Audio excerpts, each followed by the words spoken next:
सभी शिव भक्तों का हमारे YouTube चैनल में स्वागत है। आज की इस वीडियो में हम बात करने वाले हैं त्र्यंबकेश्वर ज्योतिर्लिंग के बारे में, जो कि नासिक जिले के त्र्यंबक नामक गांव में स्थित है। साथ ही साथ हम जानेंगे वहां पर कैसे जाएं, कब जाएं, कहां रुकें, कहां घूमें। साथ ही साथ त्र्यंबकेश्वर ज्योतिर्लिंग का संपूर्ण इतिहास भी इस वीडियो में जानेंगे। वीडियो शुरू करने से पहले अगर आपने अभी तक हमारे YouTube चैनल को सब्सक्राइब नहीं किया है तो चैनल को जरूर सब्सक्राइब करें। ऐसी ही इन्फॉर्मेटिव वीडियो आपको मिलती रहती हैं। तो गाइस देर न करते हुए वीडियो करते हैं शुरू। सबसे पहले बात कर लेते हैं कैसे पहुंचें। वैसे त्र्यंबकेश्वर ज्योतिर्लिंग नासिक शहर से 29 किलोमीटर की दूरी पर है। अगर बात करें मुंबई की, मुंबई से ये 180 किलोमीटर की दूरी पर स्थित है।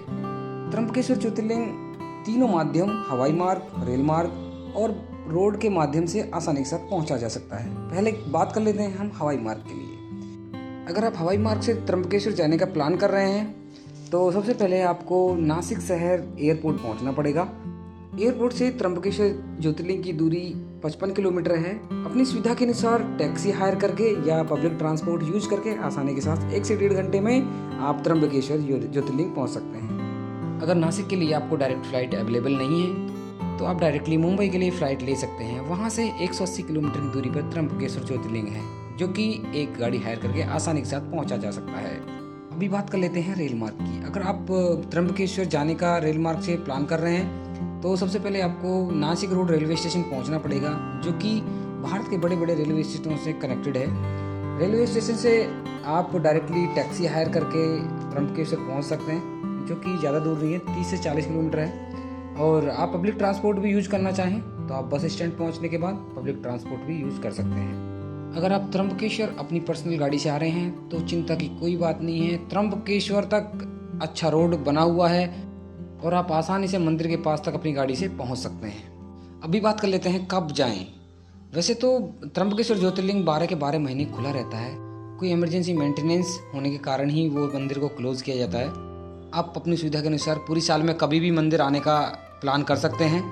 वैसे अगर आप पीसफुल यात्रा करना चाहते हैं तो अक्टूबर से मार्च तक का टाइम सबसे बेस्ट होता है, क्योंकि इस टाइम पर भीड़ बहुत कम मिलती है मंदिर के पास। आप आसानी के साथ दर्शन कर सकते हैं। और आप प्रकृति के बहुत ज़्यादा प्रेमी हैं तो मानसून में भी त्र्यंबकेश्वर की यात्रा कर सकते हैं, क्योंकि त्र्यंबकेश्वर के आसपास के पहाड़ बारिश के समय पर हरे भरे हो जाते हैं और एक अलग ही स्वर्ग जैसा आनंद फील होता है।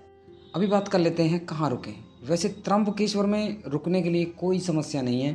त्र्यंबकेश्वर में 500 छोटे बड़े होटल लॉज हैं। अगर आप धर्मशालाओं में रुकना चाहते हैं तो मंदिर के सामने भी कुछ धर्मशालाएं हैं, जहां पर आपको 500 से 1000 रुपये या 1500 तक double bed, triple bed room आसानी के साथ मिल जाएगा। अगर आप 2 से 3 घंटे के लिए भी रूम लेना चाहें तो किसी भी होटल में बार्गेनिंग करके 200-300 रुपये में 2 से 3 घंटे के लिए रूम मिल जाता है। अगर आपकी यात्रा का बजट बहुत ज़्यादा कम है तो वहाँ पर एक गजानन आश्रम है, जो कि मंदिर से 500 मीटर की दूरी पर स्थित है। वहाँ पर आपको रात्रि विश्राम के लिए काफ़ी अच्छे रूम्स और बेड भी मिल जाते हैं, जो कि बहुत कम रेटों पर उपलब्ध हो जाते हैं। और खाने की व्यवस्था भी यहाँ पर कम रेटों पर हो जाती है। अभी बात कर लेते हैं कहाँ घूमें। अगर आप त्र्यंबकेश्वर जाने का प्लान कर रहे हैं तो कम से कम 2 दिन के लिए प्लान करें, क्योंकि त्र्यंबकेश्वर में काफ़ी अच्छे मंदिर हैं।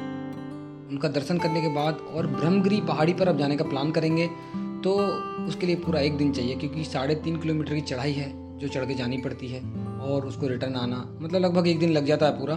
अभी बताता हूँ आप कैसे प्लान करें। पहले दिन जाने के बाद त्र्यंबकेश्वर ज्योतिर्लिंग के दर्शन कर लें। दर्शन करने के बाद उसके आसपास की जितनी भी डेस्टिनेशंस हैं उसको कवर करें। जैसे हनुमान जी का बर्थ प्लेस है, वहाँ पर अंजनी माता टेम्पल, उसको कर लें।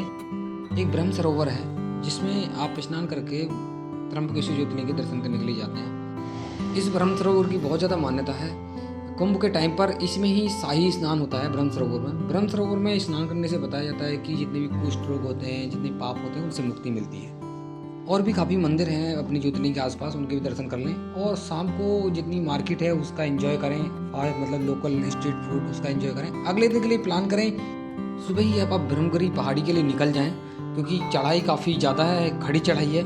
और ब्रह्मगिरी पहाड़ी को 1 बाय 1 जितने मंदिर मिलेंगे उनको अच्छे से एक्सप्लोर करते हुए जाएं। काफ़ी अच्छे मंदिर आपको उधर मिलने वाले हैं ब्रह्मगिरी पहाड़ी के ऊपर, और शाम तक आसानी के साथ आप वापस आ जाएं। अभी बात कर लेते हैं त्र्यंबकेश्वर ज्योतिर्लिंग के इतिहास के बारे में। त्र्यंबकेश्वर ज्योतिर्लिंग का इतिहास शिव पुराण में मिलता है, जिसके अनुसार महर्षि गौतम अपनी पत्नी के साथ तपोवन में रहते थे। किसी बात को लेकर सभी ब्राह्मण की पत्नियां महर्षि गौतम की पत्नी से नाराज हो जाती हैं।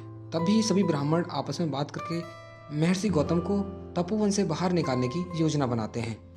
सभी ब्राह्मण भगवान गणेश की कठोर तपस्या करते हैं। उनकी तपस्या से प्रसन्न होकर भगवान गणेश प्रकट हो जाते हैं और उनसे वर मांगने के लिए बोलते हैं। सभी ब्राह्मण ऋषि गौतम को तपोवन से बाहर निकालने के लिए बोलते हैं, लेकिन गणेश जी इसको अस्वीकार कर देते हैं।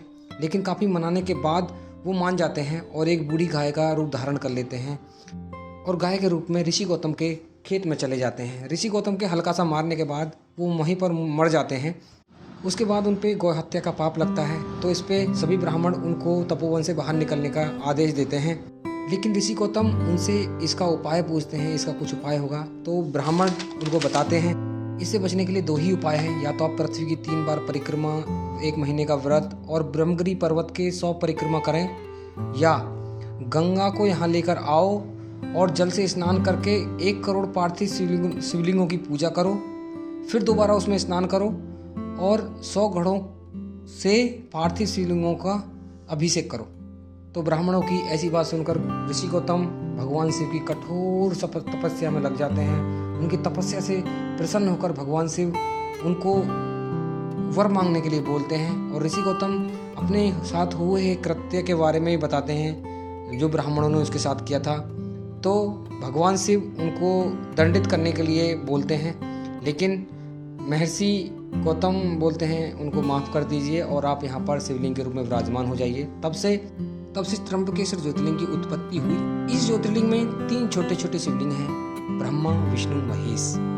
शिव पुराण में भी बताया गया है कि ब्रह्मगिरी पहाड़ी के लिए 700 सीढ़ियाँ हैं और जिनके चढ़ने के बाद रामकुंड, लक्ष्मण कुंड और बिल्कुल टॉप पर जाने के बाद आपको गौमुख से निकलती हुई गोदावरी के भव्य दर्शन होते हैं। तो गाइस इस वीडियो में इतना ही रखते हैं। आई होप वीडियो आपको बहुत अच्छा लगा होगा। वीडियो अच्छा लगा तो वीडियो को लाइक, शेयर, चैनल को सब्सक्राइब करके जाना। मेरे आने वाली वीडियोस की नोटिफिकेशन के लिए बेल आइकन को प्रेस कर लेना